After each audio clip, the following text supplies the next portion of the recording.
Private equity doesn't chase attention. It doesn't need hype. It doesn't need verlet. It buys plumbing companies, funeral homes, HVAC businesses, waste routes, insurance brokers, dental chains, not because they're exciting, because they're predictable.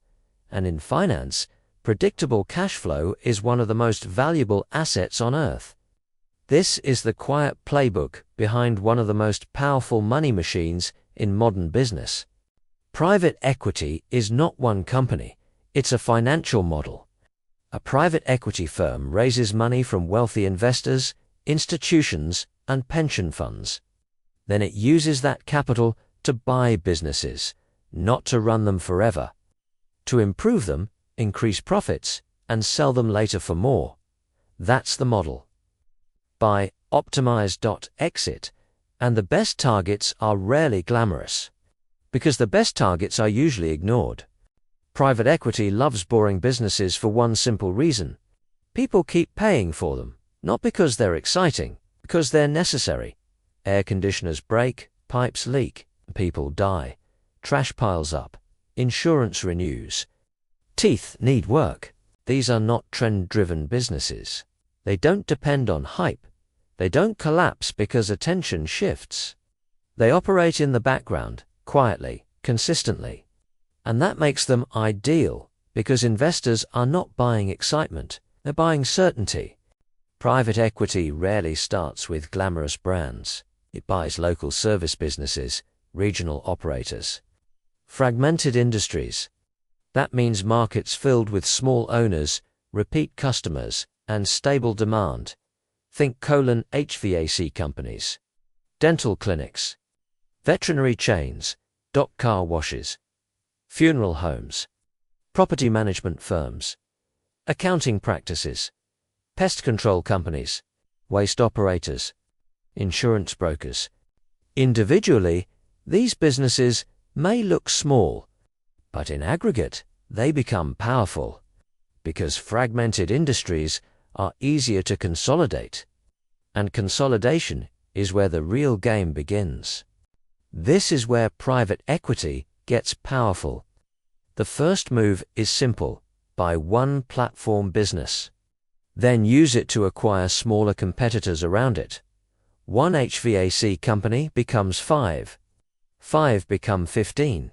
15 become regional dominance. Then come the efficiency moves: centralize payroll, standardize software, reduce overhead, renegotiate suppliers, cut duplicated roles, raise margins. The customer often sees the same logo, the same truck, the same storefront, but behind the scenes, ownership changed. And the economics changed with it. Investors love this model because it creates reliable cash flow, and reliable cash flow changes everything.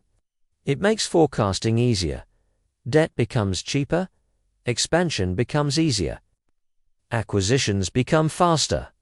This is the real engine behind private equity: predictable revenue, improved margins, and leverage.